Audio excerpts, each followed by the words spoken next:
Here's one that was totally under my radar. Did you know that one of the top 6 best vodkas are made right here in Traverse City? I'll drink to that. Responsibly, of course. In a totally unassuming location just south of town is a little place called Grand Traverse Distillery. And believe me, they're making heads turn around the world.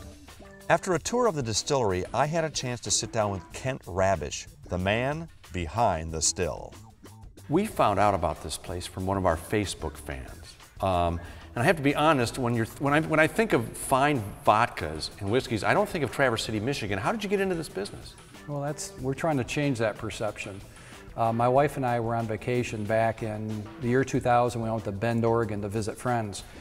Before dinner one night, we went out and they said, let's stop at this tasting room for the Bend Distillery. So we went in, I tried their vodkas, a couple different products, and what I found was, I'm Polish, love vodka, super high quality.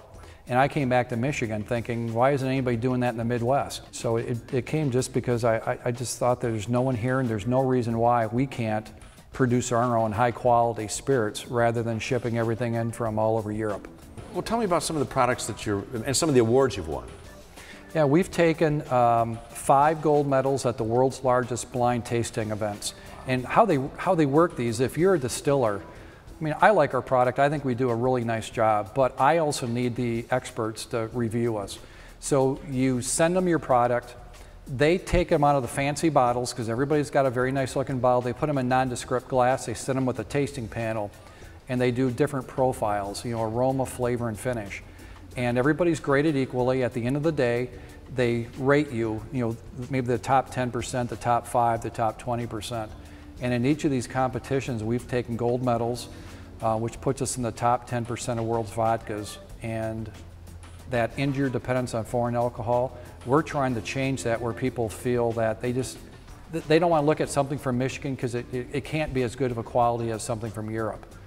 We're changing that, but it just takes time to change the perception. Now, you're a Michigan guy.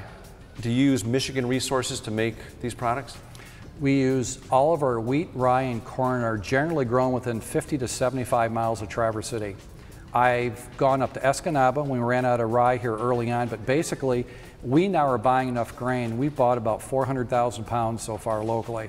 We have farmers now calling us saying, look, I've got 40 acres. If I put in wheat or rye or whatever, will you buy? So some of it we buy through a local elevator, other we just buy directly from the farm. Awesome. So you're a Michigan guy using Michigan resources, selling a Michigan product in Michigan to Michiganders. Yes, that works for me. Getting to taste a vodka that was rated one of the best 6 in the world was awesome. But the really cool part was that it was made right here in Michigan. And that's where I live. Yes. Under the Radar Michigan is brought to you in part by the Michigan State Housing Development Authority,